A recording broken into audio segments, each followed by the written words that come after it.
Ahora nos acompaña la doctora Silvia Eugenia Fernández. Ella va a desarrollar vulnerabilidad, niñez y discapacidad en clave de derechos humanos. La doctora Fernández me pidió que no leyera el currículum de ella. Así que, perdón, un poquito voy a decirles. La próxima no lo traigo. A ver, está reducido.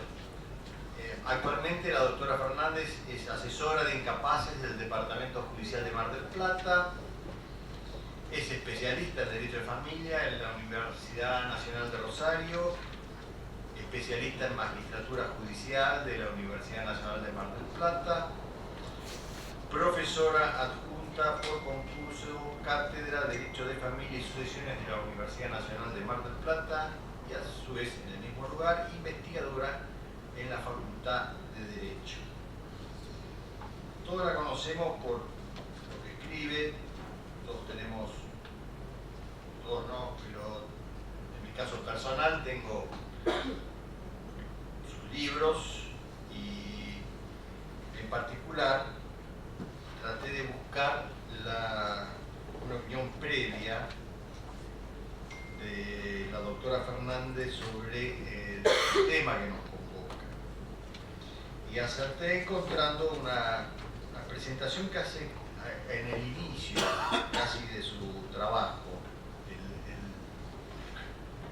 Y me pareció muy interesante. No la voy a leer completa porque lógicamente es lo que va a decir ella y es a lo que apunta. Pero hay una perspectiva muy interesante en el tema de vulnerabilidad, en el tema de infancia, en el tema de derechos humanos de la infancia, que creo que estamos todos expectantes en saber cómo lo visualiza ella, y sobre todo que lo interesante de esta charla es que hemos tocado muchos de estos temas durante la jornada y estamos viendo consensos por un lado, o sea, ideas comunes, y por otro lado estamos viendo también nuevas formas de abordaje. Y esto creo que nos está dando una muy buena jornada, un buen saldo inicial de la jornada, y en particular en los temas de niñez y de infancia nos está dando muchas herramientas de trabajo. Así que en ese sentido voy a presentar a la doctora Fernández, pues le voy a dar la palabra, las preguntas. Bueno, a mí me quedó un pedazo de papel, es este papel, para pasarlo con las preguntas como hicimos antes. Vieron que a la mañana no lo usamos mucho este material, lo vamos a tratar de usar ahora a la tarde porque veo está claro que simplifica el trabajo y nos da tiempo también para los otros paneles. Así que doctora, la recibimos con un aplauso. Muchas gracias.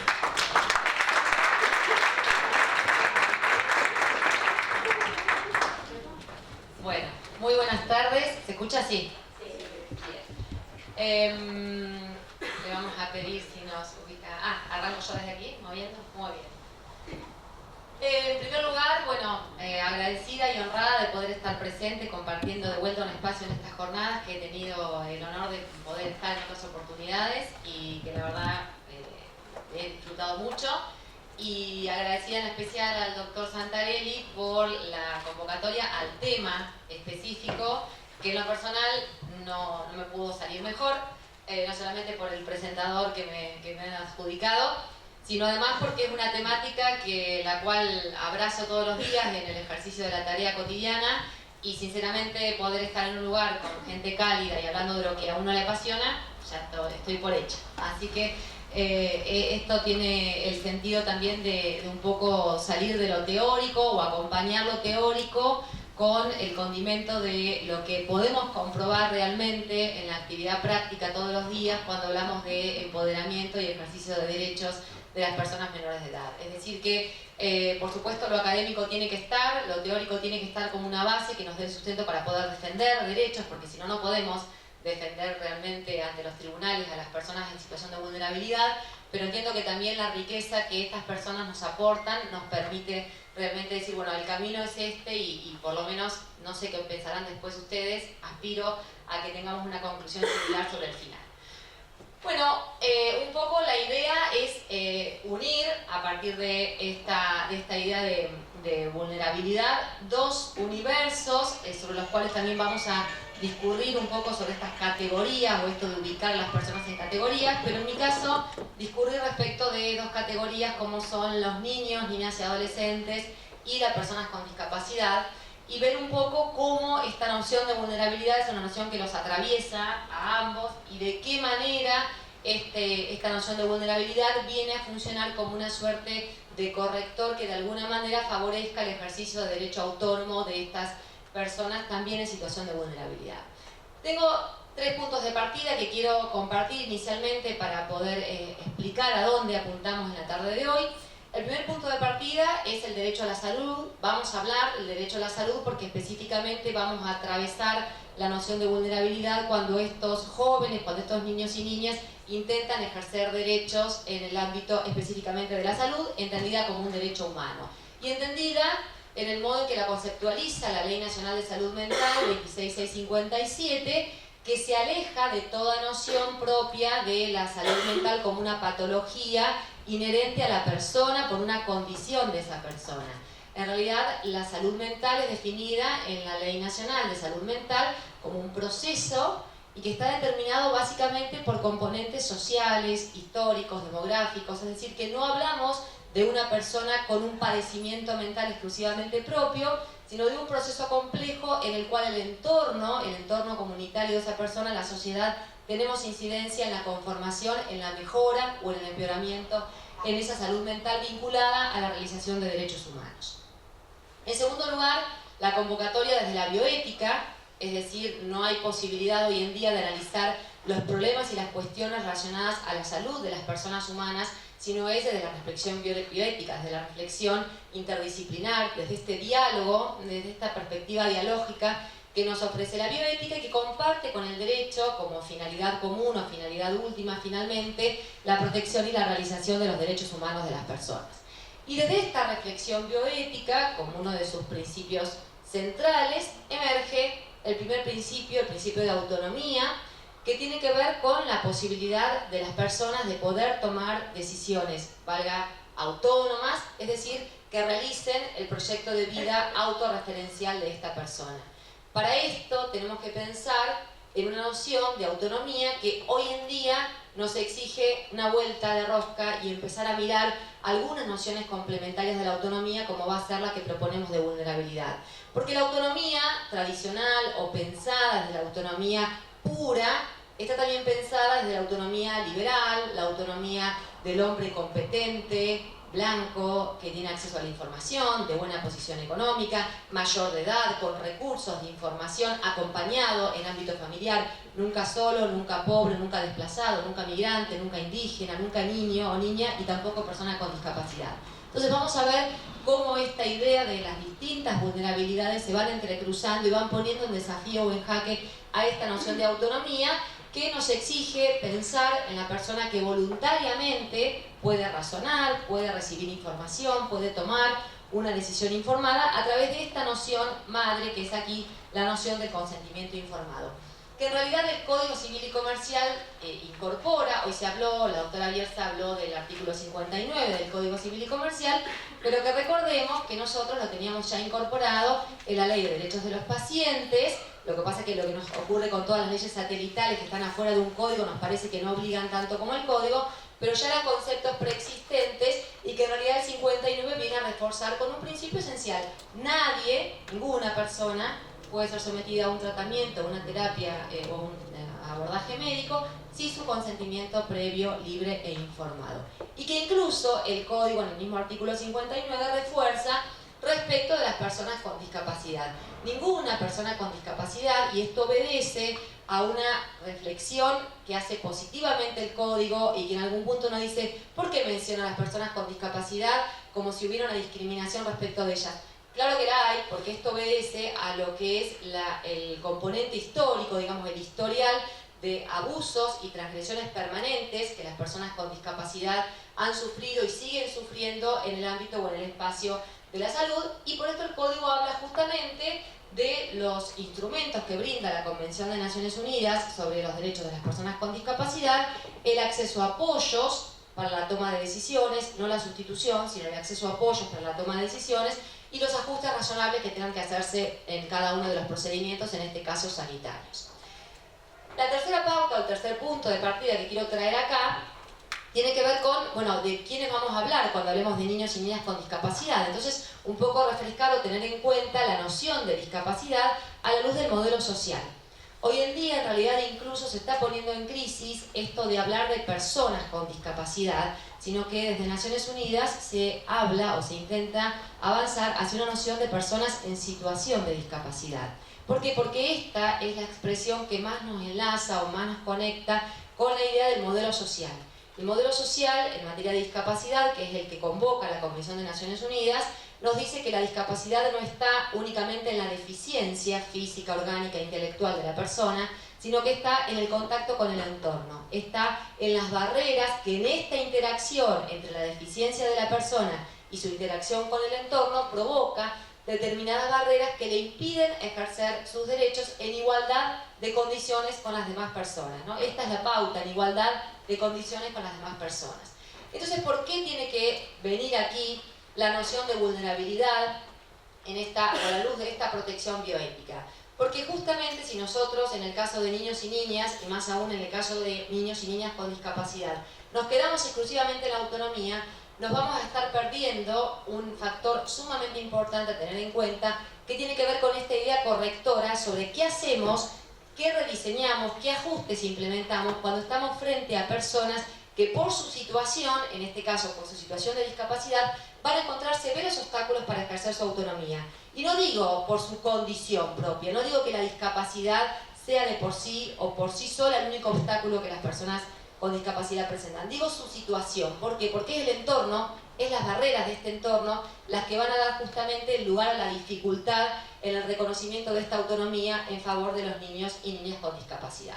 El objetivo, bueno, tiene que ver con que estos destinatarios del servicio de salud reciban justamente una atención en salud adecuada, sobre todo adecuada al respeto de sus derechos humanos fundamentales.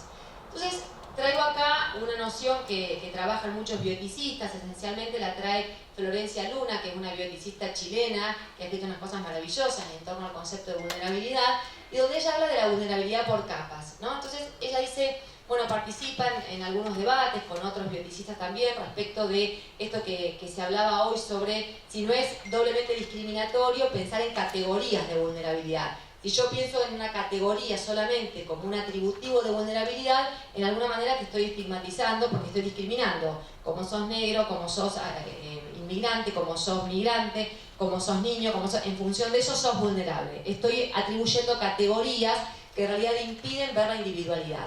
La idea de las capas de vulnerabilidad tiene que ver con salir de esas categorías y focalizarse en la persona individual, en el caso concreto, pero pensar que esa persona individual puede estar atravesada por un montón de condicionantes que involucran diferentes capas. ¿Vieron como la cebolla? Cuando yo empiezo a pelar la cebolla y uno va sacando capas y capas y va encontrando diferentes capas que pueden estar presentes en la condición y en la situación de esta persona en ese contexto, que involucran distintos tipos de vulnerabilidad que nos van a convocar a reflexiones diferentes.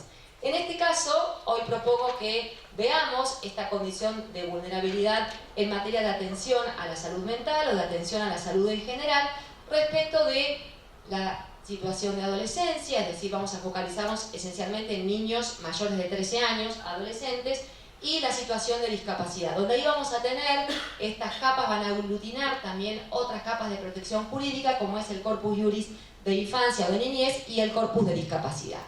Teniendo en cuenta siempre que la discapacidad es una noción transversal. Cometemos un error realmente si pensamos que la discapacidad es un problema de las personas que hacemos derecho de familia o de las personas que hacemos derecho de niñez o que nos gusta particularmente eso. Porque en realidad uno puede buscar, afortunadamente en el momento actual o más contemporáneo, diferentes manifestaciones de aplicaciones de perspectiva de discapacidad en otras áreas que no tienen nada que ver con esta y donde saludablemente los fallos le incorporan. Por ejemplo, les traigo como ejemplo un fallo que nada tiene que ver con esto, que es dictado por la Cámara Nacional Criminal y que tiene que ver con un proceso en el cual se analizaba el otorgamiento de la suspensión de juicio a prueba respecto de una mujer que había cometido un delito contra una obra social. Entonces, cuando se analiza, la obra social era la querellante, en este proceso estaba la Fiscalía y la señora con su defensa. Cuando se analiza respecto de la imposición o el acceso, la posibilidad de concederle el acceso del beneficio de la suspensión del juicio a prueba, una de las condiciones que la obra social le requería es, bueno, accedemos al juicio a prueba, pero entre las condiciones que te pongo es que, por supuesto, te doy de baja de la obra social a vos y al familiar que tenés a cargo, que era en este caso una niña con discapacidad. Entonces, cuando van la defensa y la Fiscalía y la querella en un acuerdo de la suspensión de juicio a prueba donde imponen esta condición, donde el juez normalmente capaz no hubiera hecho mucho más que homologar el acuerdo que le trae la Fiscalía y la defensa, aquí aparece el obstáculo o el freno en este análisis y dice, cuidado, porque yo entiendo que es lógico, por ejemplo, que la querella, es decir, la obra social que le ha sido damnificada por el delito, quiera aplicar una condición de este tipo, pero no lo admito que lo haga un operador de justicia como es la Fiscalía en este caso. ¿Por qué? Porque está obviando la aplicación de la perspectiva con discapacidad. Y la perspectiva con discapacidad nos involucra a todos. No me interesa en qué área del derecho estoy, porque en realidad la Convención de Naciones Unidas tiene deberes, no solo para el Estado, impone deberes no solo al Estado, sino también a los particulares.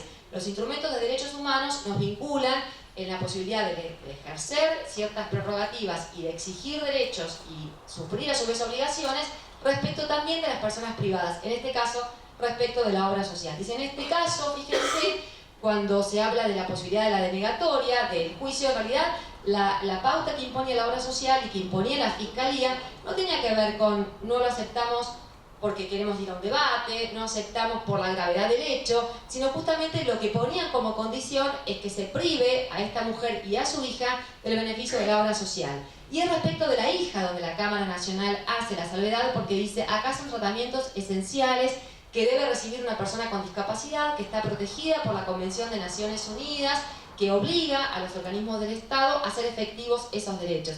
Entre esos derechos, los beneficios de la seguridad social y los beneficios del más alto nivel posible de salud en lo que tiene que ver con las obligaciones del Estado y los particulares. En este caso, entonces, dice, el elevado costo que a la niña le ocasionaría esto que pide la damnificada incumple lo que establece la Convención de Naciones Unidas. Entonces, fíjense cómo acá la pauta, en un proceso que no tendría absolutamente nada que ver con la discapacidad, aparentemente, no tendría nada que ver con la noción de interés superior del niño, es esta noción la que trae la Cámara Nacional Criminal y por la cual resuelve en este fallo tan reciente de la manera en que lo hace. Entonces, bueno, justamente trayendo esta noción de interés superior del niño, realmente si esta es una noción compleja cuando uno habla de infancia en general, muchísimo más compleja es cuando uno tiene que tratar de construirlo o definirlo o deconstruirlo a la luz del interés superior de niños y niñas con discapacidad, ¿no? Entonces justamente el Comité de Derechos del Niño en la observación 14 que dedica específicamente al estudio de esta noción de interés superior dice, bueno, en materia de discapacidad es una noción verdaderamente compleja. Si es compleja de por sí, en esta materia es verdaderamente compleja. ¿Por qué? Porque esta es justamente una de las tantas situaciones de vulnerabilidad en las cuales un niño puede encontrarse y para esto voy a tener que recurrir no solamente al Corpus Juris de niñez, sino también al que me aporta la Convención de Naciones Unidas sobre Derechos de las Personas con Discapacidad, esencialmente a las nociones de apoyos y de ajustes racionales. Lo que pasa, dice el comité, y lo dice también el Comité de los Derechos de las Personas con Discapacidad, especialmente en su observación general número 6, vieron que los comités van dictando observaciones generales, el Comité de Derechos de las Personas con Discapacidad tiene varias observaciones generales, en una de ellas, la número 6, que trata sobre el derecho a la igualdad y no discriminación, dice que el mayor problema que existe respecto de la construcción del interés superior del niño en los niños y niñas con discapacidad está en la persistencia del modelo paternalista. Si de por sí las personas adultas con discapacidad son objeto de decisiones por terceros y son objeto de actitudes paternalistas, esto es doblemente agravado cuando estamos hablando de niños y niñas con discapacidad, porque acá el paternalismo es realmente doble y porque acá la aplicación del modelo médico, que es lo que Naciones Unidas ha querido desterrar en busca de este modelo social, igualitario y que brinde posibilidades de igualdad de trato, no de igualdad meramente formal, pues en este caso la discapacidad se sigue analizando desde la perspectiva del modelo médico o modelo de beneficencia, y este es el mayor problema que nos enfrentamos. Y para justificar un poco esto desde la práctica, como lo convocaba al comienzo, les traigo para reflexionar un fallo, también de hace no mucho tiempo, un par de añitos atrás, de un juzgado de familia de Corrientes, donde se trata de una joven adolescente, fíjense que tiene 16 años y que tiene que someterse a una intervención médica, en función de la cual va a recibir un trasplante de médula ósea, para lo cual su madre se negaba por razones religiosas, como es frecuente que estas situaciones ocurran. Entonces, ante esto, el sanatorio, el lugar donde tenía que llevarse adelante esta práctica, judicializa la cuestión, porque dice, bueno, tengo acá una joven que es adolescente, pero tiene una hipoacusia sensorial bastante severa que le impide, fíjense cómo esto se manifiesta, le impide comprender y le impide manifestarse con su entorno. En función de eso yo tuve que recurrir al consentimiento de su madre, y su madre, que es la que ejerce la responsabilidad parental, me lo negó porque dice que es testigo de Jehová. Entonces, cuando la llaman a esta joven audiencia en el marco del artículo 12 de la Convención de Derechos del Niño, fantástico, para escucharlo sobre esto, se convoca un intérprete. En primer lugar, la primera medida de ajuste razonable que se practica en este juzgado es la comparecencia de un intérprete. ¿Para qué? Para que pueda eliminar esa barrera que está haciendo que frente a la situación de hipoacusia de esta joven no pueda comunicarse conmigo, y yo no pueda comunicarme en realidad con ella porque no sé lengua de señas y entonces no puedo comunicarme. Entonces, a través del intérprete le preguntan, ¿sabe qué enfermedad tiene? No sabe. ¿Le hablaron de la necesidad de recibir sangre de otra persona? No me hablaron. ¿Le hablaron si aceptaría recibir sangre de otra persona para mejorar su salud? Contesta que sí. ¿Quiere curarse? Contesta que sí. ¿Confía en los médicos que la atienden? Contesta que sí. Entonces la pregunta es, ¿dónde estaba el problema acá respecto del consentimiento informado? ¿Estaba realmente en una imposibilidad de esta joven de comprender respecto del tratamiento porque no es autónoma para tomar una decisión, o estaba en el entorno, en el contexto en el cual este consentimiento se trabajó en el espacio de salud, que no brindó los ajustes razonables para que esta joven pudiera expresar su consentimiento? Entonces el fallo es, digamos, positivo desde ese aspecto. Lo que a mí en lo personal me deja como un sabor incompleto a la adolescencia en todo ese complejo contexto. Pero en este caso, que es una decisión para la atención de la vida y para el cuidado de la vida, como recibir la transfusión y seguir adelante con su vida, pues entonces se consideraba equiparable a la situación del adulto. Sin embargo, dice la jueza, a pesar de esta presunción de autonomía, padece hipoacusia, lo que le genera cierta limitación para comunicarse y comprender los procedimientos médicos, generándose dudas respecto a su madurez y competencia para poder comprender, con lo cual no se puede establecer si ha brindado un consentimiento informado. Y esta es la parte con la que en lo personal y humildemente no coincido con la resolución del fallo, porque en realidad acá no hay dudas respecto de la madurez y competencia. Hay dudas respecto de la dificultad de los operadores sanitarios, a los cuales capaz hubiese sido más saludable hacer saber que la joven, en vez de autorizar supletoriamente, hacer saber que la joven ha brindado su consentimiento informado delante de esta jueza y que en función de esto ustedes están habilitados para proceder o para llevar adelante la práctica. Entonces, la pregunta es si debía judicializarse, si no estamos ejerciendo un paternalismo, en realidad desde el ámbito sanitario, ahora trasladado al paternalismo desde el ámbito judicial. Y este paternalismo va muy a contramano de aquello que nos habla la Convención de Naciones Unidas sobre Derechos de las Personas con Discapacidad, que justamente trae estas nociones de madurez, capacidad de comprensión, edad, en igualdad de condiciones con los demás niños y niñas. Esto es un principio esencial, entre los principios esenciales de la Convención de Naciones Unidas en su artículo 3, justamente habla del respeto a la evolución de las facultades de los niños y niñas con discapacidad. Entonces, en realidad este es el aspecto más difícil cuando uno está frente a niños, porque ustedes saben que la Convención de Naciones Unidas reemplaza la lógica de la sustitución y la reemplaza justamente por el modelo llamado de las voluntades y preferencias de la persona. Yo no tengo que pensar en el interés superior de la persona con discapacidad. ¿Qué me parecería a mí que es lo mejor para la persona con discapacidad? Tengo que pensar cuáles son las voluntades y preferencias de esta persona? ¿Por qué no puede expresarlas de una manera lineal? ¿Y qué apoyos y qué ajustes yo tengo que poder implementar para que esta persona pueda expresarlos y yo poder respetar esas voluntades y preferencias de la persona? En ese sentido, el mismo modelo de voluntades y preferencias se aplica a los niños y niñas con discapacidad en igualdad de condiciones con los demás. Entonces, con este panorama introductorio, yo quiero invitarles a hacer un repaso sobre algunas cuestiones que me parece que pueden poner en cruce la noción de vulnerabilidad frente a la noción de autonomía, que tienen que ver con la asistencia médica de adolescentes con discapacidad o adolescentes en tránsito de alguna crisis de salud mental, la evaluación del diagnóstico, la psicoterapia, la aplicación de medicación y las internaciones, a la luz de este triple corpus iuris, la Convención de Naciones Unidas de Discapacidad, la Convención de los Derechos del Niño, el Código Civil y Comercial de la Argentina. Recordamos someramente el artículo 26 del Código Civil y Comercial. Recuerdan estas distinciones entre personas de 13 a 16 años y mayores de 16. De 13 a 16 años, cuando yo hablo de actos no invasivos, ir a sacarme sangre, hacerme una ecografía, pues hay consciente directamente el adolescente, sin necesidad, porque son tratamientos que no implican riesgo. Cuando hablo de tratamientos que implican algún riesgo a su vida o ponen en riesgo su integridad, requiero que se integre con el asentimiento de al menos un representante legal para que complemente el acto. Y cuando hablo de mayores de 16 años y pienso en actos de cuidado, estoy equiparándolos de cuidado, por eso el tema de las directivas anticipadas quedaba fuera, cuidado del cuerpo, estoy en una situación de autonomía.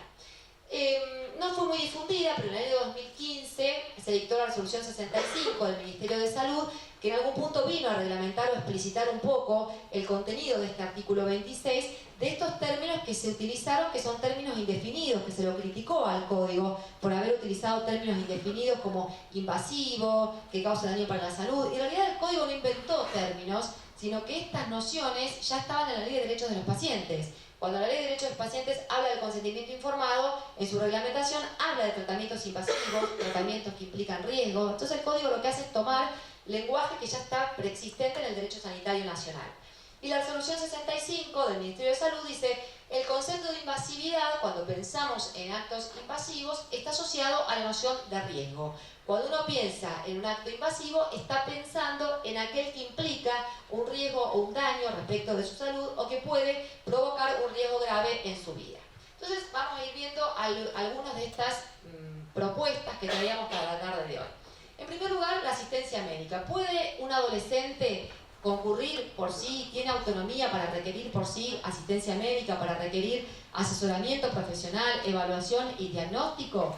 Y si esa pregunta la hacemos en general para los adolescentes, la particularizamos para la persona con discapacidad. Un adolescente con discapacidad o un adolescente en crisis en su salud mental, que no es una persona con discapacidad, pero está atravesando una crisis en respecto de su salud mental.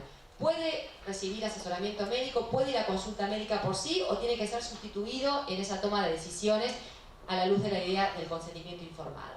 Y acá, bueno, obviamente emerge la Ley Nacional de Salud Mental, los principios generales de la Ley 26657, entre los principios generales de todo usuario de los servicios de salud mental, que por supuesto involucra a las personas menores de edad, en nuestro caso adolescentes, tenemos el derecho a la información, de manera adecuada y comprensible, dice la Ley de Salud Mental, ajustes razonables, el derecho a poder tomar decisiones relacionadas con su tratamiento dentro de sus posibilidades.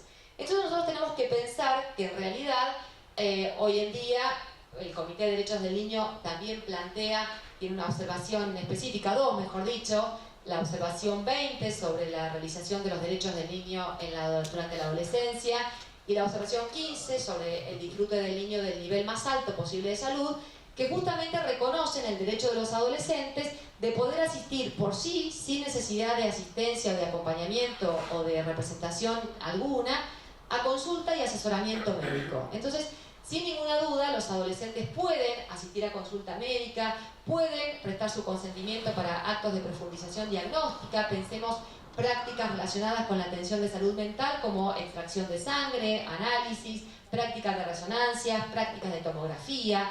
Y un poco pensar también acá, cuando hablamos de esta evaluación médica y de esta calificación médica de los adolescentes, me permito hacer un paréntesis para invitarlos también a reflexionar sobre cuánto uso y cuánto sobreuso se está haciendo respecto de la calificación de patologías y de la patologización de los niños y de los adolescentes en nuestra sociedad actual.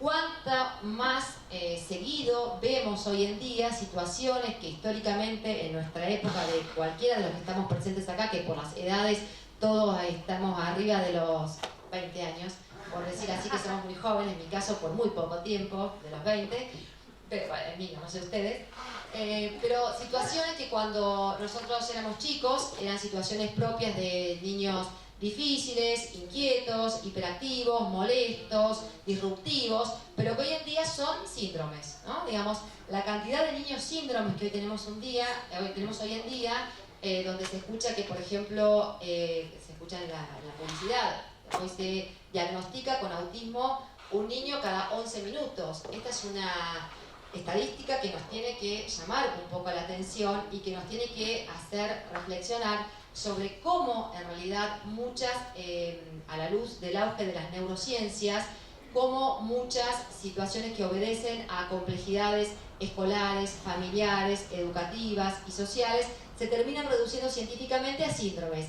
TDAH, TGD, autismo, trastorno del espectro no analizado, trastorno del desarrollo, síndrome obstruccionista, es decir, cantidad, y cómo eso se profundiza cuando llegamos a la adolescencia, porque en realidad lo que se pretende hoy en día pareciera es un modelo hegemónico de chicos. Nosotros tenemos que tener niños y niñas que respondan a un cierto estándar de conducta, que molesten lo menos posible y sobre todo que molesten lo menos posible en escuelas con matrículas que superan los 35 chicos por aula. Entonces claramente un niño disruptivo es un problema en este espacio educativo y los padres, para los padres, uno solo en casa es un problema, imagínense, o la maestra con 35 chicos a los que debe resolver. Y eso es un poco lo que se señala desde el ámbito psicoanalítico, ¿no? Acá yo traigo algunas reflexiones de una especialista indiscutible en esta materia, como es Beatriz Janín, que ella da un poco cuenta de lo que han sido los estudios respecto de la intervención farmacológica en la adolescencia. Dice, bueno, en los 90 era el trastorno bipolar. Todos los adolescentes tenían trastornos bipolares. Hoy en día es el tema de la depresión y los ataques de pánico. Hoy en día todos los adolescentes tienen ataques de pánico, sin pensar que la adolescencia de por sí es una etapa de crisis y donde lo depresivo, lo angustioso, el miedo, el temor propio de la adolescencia se terminan confundiendo y en lugar de escuchar, en lugar de dar lugar para la palabra, se diagnostica y se medica. Segundo aspecto que les quiero traer ahora es la posibilidad de los adolescentes de asistir a psicoterapia por el ejercicio de su propia autonomía, y si este derecho a recibir asistencia terapéutica a través de la psicoterapia puede convertirse en una obligación. Y esto un poco lo traigo a cuenta de algunos precedentes que han habido en el último tiempo y que tienen que ver con analizar el tema de si es posible, la pregunta concreta es si es posible imponerle a un adolescente la terapia bajo mandato, como muchas veces se impone en los conflictos parentales en los procesos de familia. Y para esto traigo un caso de la Suprema Corte de Justicia de Mendoza que involucra a un joven mayor ya de 16 años, en realidad en un conflicto de familia que había arrancado cuando era chico, tenía 5 años cuando empieza este conflicto de familia con la separación de sus padres. Se las hago muy corta porque si no tendríamos que tener mucho más tiempo. El hecho es que acá hay vaivenes en el conflicto entre estos dos padres con el tironeo de respecto a quién se hace cargo del cuidado de este hijo y denuncias oportunas de violencia de parte de la madre, denuncias oportunas de violencia de parte del padre. Bueno, el chico va creciendo un poco marcando esta situación en contra de sus dos padres, hasta que en un momento decide vivir con su madre y no querer vincularse con su padre en función de un montón de cuestiones relacionales que estaban pendientes y que no estaban resueltas. Las instancias inferiores, la Cámara en este caso, le impone a los padres que hagan terapia judicial bajo mandato, que correspondía que lo hubieran iniciado en instancias anteriores en este conflicto que llevó casi 15 años de duración, y le impone también a este adolescente. Entonces este joven recurre y llegan hasta la Suprema Corte de Justicia de Mendoza, donde la Suprema Corte deja sin efecto esta terapia familiar en lo que involucra a este joven Ignacio, y a su vez deja sin efecto también la orden de revinculación forzada con su progenitor. ¿Por qué? Porque hace un análisis respecto, dice, bueno, esto que se ha resuelto en la instancia inferior involucra una violencia emocional para este joven que es contraria a lo que me dice el Código Civil y Comercial como principio en los procesos de familia, que yo tengo que trabajar a la luz del mejor interés o del superior interés de esta persona. ¿Cuál es su superior interés? Lo cité a una entrevista. dio cuenta de cómo este conflicto lo había arrasado y la Corte incluso da como una tirada de orejas ahí a todos los operadores que venían interviniendo. Dice, en realidad, estos padres no pudieron de ninguna manera poner freno a este conflicto, mientras los operadores azorados seguían la situación de uno, el planteo del otro, en vaivén, y durante todos estos 15 años han llevado a este chico de una a otra situación involucrado en el conflicto de los padres, con lo cual ahora imponerle este régimen de vinculación forzado importaría desconocer el estado de angustia y perturbación. El derecho está impotente ante un caso así porque el odio entre los padres ha causado un daño de muy difícil abordaje judicial. Esto que también implica reconocer, no ser tan omnipotentes y reconocer que hay un montón de cuestiones en los conflictos familiares que no es el derecho el que los va a venir a solucionar y que hay cosas, yo muchas veces les digo en la clase de grado a los alumnos, para todo esto anda a terapia, ¿no? Digamos, el derecho no te va a resolver un montón de cuestiones que tienen que ver con conflictos que hay en otro tipo de niveles que no son justamente los niveles jurídicos. Acá dice la Suprema Corte, los padres no tuvieron ni el amor ni la generosidad suficiente para permitirle a este hijo crecer con el amor de los dos en un marco de vínculos saludables. Si avanzamos un poco más, vamos a ver si es posible que un adolescente preste su consentimiento por sí para recibir medicación y en especial con la particularidad cuando hablamos de la medicación en materia de atención de salud mental.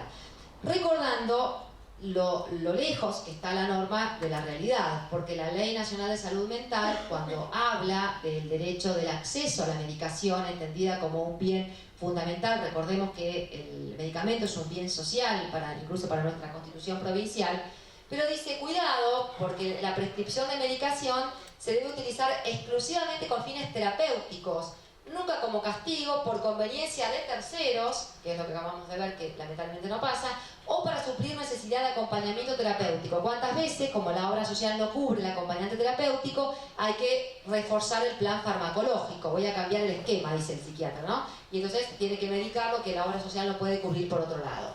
Entonces la pregunta es, en principio el medicamento es un bien social, tiene una función terapéutica, va a apuntar al mejoramiento de la salud.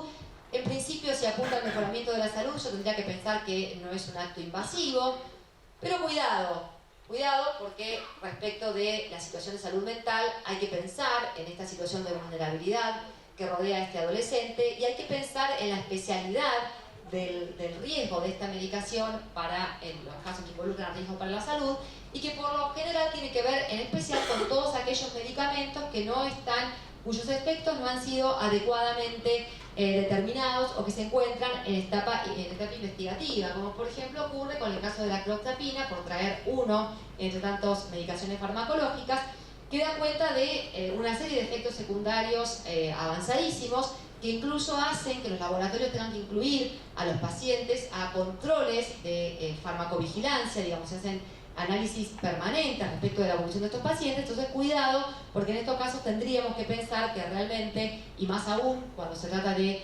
protocolos de investigación medicamentosa, son o constituyen actos que involucran la posibilidad de riesgo, con lo cual es importante o es recomendable contar con la participación de algún adulto de confianza en la toma de decisiones. Y así es como lo trata, quiero pasar rápido para no pasar mucho de tiempo, el Ministerio de Salud y la resolución de la disposición del ANMAT, cuando hablan de la idea de integrar este consentimiento con el asentimiento de un adulto, justamente por los efectos que tienen estas investigaciones en terapias medicamentosas. Bueno, vamos avanzando ya hacia lo último, antes que Juan Pablo me rete. Internaciones involuntarias, ¿bien? Teniendo en cuenta los datos de la realidad dan cuenta hoy que las mayores de dos o tres cosas. Lo primero que puedo decir es que la mayor cantidad de internaciones por salud mental tienen que ver o con adicciones, porque hay una situación de consumo problemático de sustancias, o por intentos de suicidio. Tenemos estadísticas alarmantes. A nivel mundial se encuentra entre las tres primeras causas de muerte en las personas de 15 a 44 años. El Ministerio de Salud de la Nación nos dice, fíjense, cada semana 10 jóvenes fallecen, en realidad por no intentos, sino por suicidios cometidos. Es la segunda causa de defunción en el grupo de 10 a 19 años. Si nosotros miramos las estadísticas que aporta el Ministerio de Salud, Estado de Salud Mental en Argentina, fíjense en la franja de 5 a 14 años, la prevalencia que hay respecto de suicidios en adolescentes. Entonces, esto como una primera dato de la realidad alarmante. Y un dato también alarmante es que el contacto ante estas circunstancias de intentos de suicidio, que por supuesto no ha llegado a su destino y por esto los adolescentes son ingresados en tratamiento por su salud mental, es la sobreutilización de la hospitalización. Como el primer contacto que tienen, lo da cuenta las estadísticas también, que por ejemplo lleva la unidad de letrados de la Defensoría General, el primer contacto que se tiene con los sistemas de salud es a partir de la hospitalización, donde la hospitalización, a pesar de que es un recurso excepcional, según la Ley Nacional de Salud Mental, se usa justamente para cubrir otras falencias más propias de un abordaje interdisciplinar, intersectorial, que tendrían que brindarse desde otro lugar. Fíjense las estadísticas que da la realidad de números, el informe de la unidad de letrados de Cava, en contra de esta idea de excepcionalidad de la Ley de Salud Mental y con el agravante, como tercer dato que les quería comentar de color respecto a estas cuestiones, de esta extraterritorialidad, ¿no?, de las internaciones de salud mental, donde como no hay, por ejemplo, centros adecuados para tratamiento en Mar del Plata, se lo deriva a Lomas de Zamora, digamos, con el alejamiento que implica del lugar de residencia de este adolescente. Teniendo en cuenta que todas las internaciones en materia de salud mental de personas menores de edad se reputan involuntarias, porque la Ley de Salud Mental habla de internación involuntaria, independientemente de que haya que trabajar, y hay que trabajar, el consentimiento informado del adolescente para su internación, pero se reputa involuntaria porque justamente para dar este plus de protección. Acá viene la autonomía, se corre a un costado y viene esta idea de protección especial dada por la vulnerabilidad para garantizar el control judicial, la asistencia letrada y la intervención del Ministerio Público. Esto se replica en materia de adicciones, previstas también en la Ley 26657 y en la Ley Nacional para el abordaje de consumos problemáticos. Fíjense que los consumos problemáticos exceden las adicciones por sustancias. Pensemos lo que tiene que ver con consumo problemático en materia de adolescencia y estándares de moda, anorexia, bulimia, trastornos alimenticios, los juegos electrónicos, ¿no?, chicos internados por el exceso en el uso de electrónico, y cómo esta noción de autonomía en estos casos tiene que correrse, ¿no? Cuando se dice, el joven abandonó el tratamiento, 15 años, comprometidísimo con el consumo, autonomía, abandonó el tratamiento. Bueno, no hay espacio para ese tipo de autonomía en estos contextos. En realidad lo que incluso la ley marca es la intervención comprometida de los efectores estatales, en particular del sistema de protección de niñez. Lo último, si me das 2 minutos, Juan Pablo, la última reflexión respecto de adolescentes y vulneración de derechos sexuales y reproductivos. Este es uno de los escenarios donde con mayor fuerza, desde Naciones Unidas y desde los colectivos de las personas con discapacidad, se señala, se pone en crisis cuánto hay de paternalismo en la toma de decisiones respecto de adolescentes con discapacidad. Primero porque la información en educación sexual, si hoy estamos discutiendo, o todavía parece que no está claro, que tiene que haber ESI, que tiene que haber educación sexual integral en las escuelas, estamos a mucha más distancia de entender que esa educación sexual tiene que estar brindada en formato accesible, adecuado a las adolescentes con discapacidad. Son las principales, hoy hicieron una pregunta súper interesante respecto de cuantificación en situaciones de daños por abuso sexual. ¿Por qué? Porque la propia situación de discapacidad favorece que estas adolescentes sean víctimas de abusos sexuales. Es recién a partir de ahí que aparece el contacto con los sistemas de salud y las decisiones de los tratamientos, sea el acceso al aborto en si es su deseo, sea una esterilización quirúrgica en el caso de las mujeres mayores, es tomada mayormente por otros de manera paternalista. El comité alerta sobre esto en la observación general 3 sobre mujeres y niñas. Fíjense la discriminación positiva, una observación general específicamente por razón de género, mujeres y niñas. En la práctica se hace caso omiso de las opciones de las mujeres con discapacidad y sus decisiones son sustituidas por las de terceros cuando, según el paraguas de protección de derechos humanos, deben ser las mujeres las que tomen sus propias decisiones respecto a su fertilidad, el número de hijos y prestar su consentimiento. Recordar que en esta materia la idea de sustitución también está abandonada por el Código Civil y Comercial. Recuerden que el Código Civil y Comercial habla de los allegados que acompañan a los pacientes, de modo que no estamos hablando de curadores, no hacen falta curadores para tomar decisiones y ni tampoco para acompañar a una persona, a una mujer con discapacidad en la toma de sus decisiones sanitarias, sino que en realidad el mismo allegado que me acompañaría a mí es este apoyo informal o apoyo extrajudicial del cual habla la Convención de Naciones Unidas. Hoy en día es considerada, está calificada por los organismos de derechos humanos como tortura. La esterilización compulsiva de las mujeres con discapacidad es considerada tortura por los organismos internacionales de derechos humanos. Entonces, les quiero traer, para cerrar, cierro con esto, un fallo de la Corte Constitucional de Colombia, donde se inicia una acción judicial por la cual una señora, en representación de su hija que tiene 15 años y que padece síndrome de Down, lo cual ha hecho que los operadores sanitarios no tomaran en cuenta su decisión, le han colocado un anticonceptivo subdérmico, uno de estos parches para evitar que ella quede embarazada. Esta práctica médica le está ocasionando una serie de problemas a su salud, por lo cual ella solicita el retiro de este dispositivo que fue colocado sin su consentimiento y que ahora que pide ser retirado tampoco quiere ser retirado por las autoridades sanitarias. Entonces, como las autoridades sanitarias se niegan, llegan hasta la Corte con esta acción de amparo y la Corte dice: voy a analizar si en este caso tanto la colocación del dispositivo como la negativa a su retiro importan una vulneración al derecho a la integridad y a la salud de esta joven, pero sobre todo si han violado su derecho a la autonomía. Sobre todo porque la alternativa que se le proponía era una esterilización quirúrgica para la cual el consentimiento iba a ser prestado por su madre porque se entendía que ella no podía dar consentimiento para esto. La Corte dice: no podemos trabajar ya con criterios que mantengan o que perpetúen en el tiempo estereotipos paternalistas respecto de la no comprensión del adolescente con discapacidad. Se pregunta por qué razón no se consultó con ella en esta toma de decisiones y no encuentra otra respuesta para esta que el paternalismo, es decir, se partió de la base de considerar de que era un adolescente que por su discapacidad no podía dar una opinión fundada cuando en realidad su capacidad jurídica debe presumirse.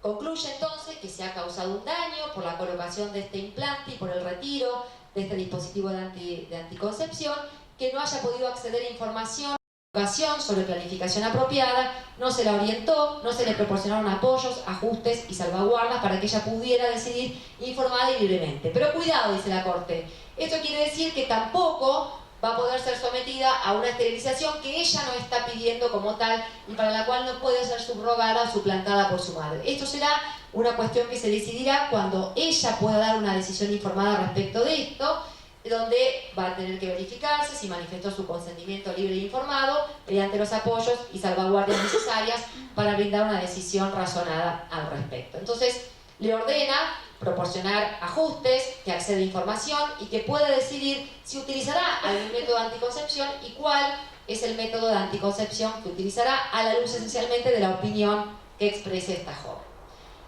Bueno, esto era lo último que les quería traer, perdonen si me he extendido un poco. Quiero cerrar con una frase de un filósofo israelí que tiene un libro llamado La sociedad decente, que un poco pone en crisis lo que hacemos los distintos operadores cuando intentamos brindar servicios, y donde Margarit habla de esta invisibilización de las personas, ¿no? Dice: ver a un ser humano como no humano es excepcional, nadie va a discutir que estamos ante un ser humano, lo difícil es ver a una persona detrás de él. Entonces, bueno, creo que un poco esta es la reflexión que quería compartir para el caso de las niños y niñas con discapacidad. Gracias.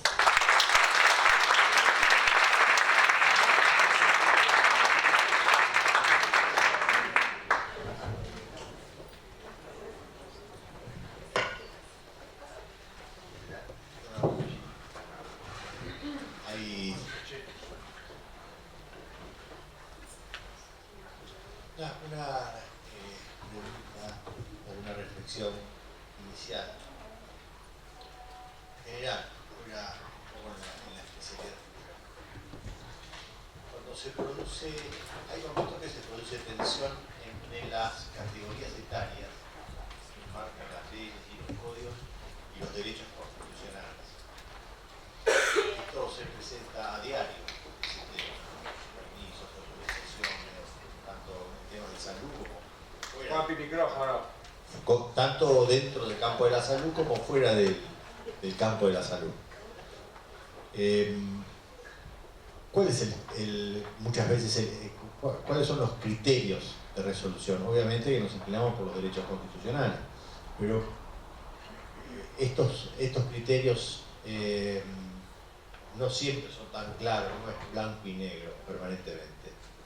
¿Nos podés ilustrar sobre ese punto?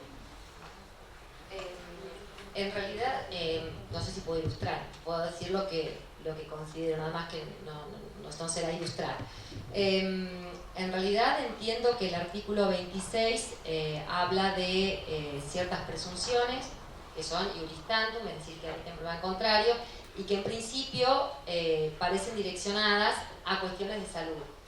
Pero de todos modos, tenemos que pensar que este artículo está ubicado en lo que refiere al ejercicio de la capacidad de las personas menores de edad, de modo que tiene que ser una pauta, más allá de que el artículo 26 hable de tratamientos, con lo cual lo relaciona con salud, una pauta que tenemos que poder aplicar al ejercicio de la capacidad, porque es de esto de lo que, digamos, de lo que viene hablando los artículos 24, 25, 26 del Código, está dentro de la materia del ejercicio de la capacidad jurídica. En ese contexto, creo que ya la circunstancia, por ejemplo, de la adolescencia, coloca la opinión de un niño, en este caso adolescente, en un escalafón mucho más fuerte para ser considerado por el juez que tenga que resolver en ese contexto, que lo que es la opinión de un niño. Hoy puntualmente se puso de ejemplo las circunstancias de restitución internacional y quizás situaciones que años atrás no se hubiesen pensado, por ejemplo el hecho de volver hacia atrás una orden firme de restitución hasta resuelta y confirmada por la Corte Nacional por el hecho de la oposición de dos adolescentes. Digamos, esto da cuenta de una fuerza donde realmente esta opinión viene a marcar un terreno que incluso pone en crisis lo ya resuelto, firme, la cosa juzgada, las pautas de tan estricto respeto internacional como son las convenciones en materia de restitución internacional de menores. Entonces, creo que en realidad esta opinión valorada dentro del contexto, la pauta de la adolescencia, da realmente un fortalecimiento donde me parece que su opinión va a tener un peso muchísimo más elevado que la que tenía anteriormente, donde en realidad siempre la opinión del niño estuvo presente en la Convención de los Derechos del Niño, siempre debió haber sido pesada y tenida en consideración, pero creo que el Código lo que hace es reforzar el peso de esta autonomía de los adolescentes. No sé si va por ahí lo que... Muchas veces nosotros, no sé si hay preguntas, muchas veces nosotros tropezamos con el tema, por ejemplo, el derecho a ser oído. Bueno, hay criterios en algunos juzgados sobre las edades en cuanto a la asistencia letrada, por ejemplo, que debe acompañar a ese niño. Y tropezamos a veces eso que es una regla constitucional con el criterio del Código, criterios judiciales. Bueno, yo creo que en el derecho a ser oído no hay límites, digamos, no hay un piso a partir del cual el derecho a ser oído tiene que ser ejercido en cualquier edad y en cualquier contexto, independientemente después de la valoración que se va a dar a esa opinión que fue volcada, acorde la situación de ese niño y acorde su madurez y su posibilidad de formarse un juicio propio sobre eso. Otro paso más allá de esto será la asistencia letrada, donde sí, por lo menos esta es mi opinión, porque sé que hay opiniones de diferentes tipos, pero por lo menos vuelco la mía, porque tengo el micrófono, así que vuelco la mía. Pero sé que las hay, por ejemplo, del derecho a la asistencia letrada de manera indiscriminada, desde un niño de 1 año hasta un adolescente de 17. Entiendo que el derecho a la asistencia letrada involucra la posibilidad de dar instrucciones, la posibilidad de poder volcar una opinión que se quiere defender, y donde tampoco el piso es la adolescencia. El Código tampoco dice incluso que el adolescente, sino que habla del niño con edad y madurez suficiente, que de repente en este caso particular es un niño de 8 y en el otro es un niño de 12 y en este es uno de 7.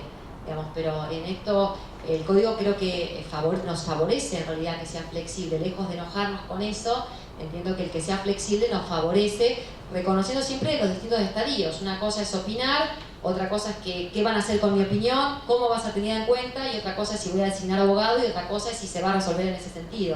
Son como escaleras, entiendo, en esta autonomía que va siendo variable y graduable. Bueno, muchas gracias. Despedimos a la doctora. Sí, gracias.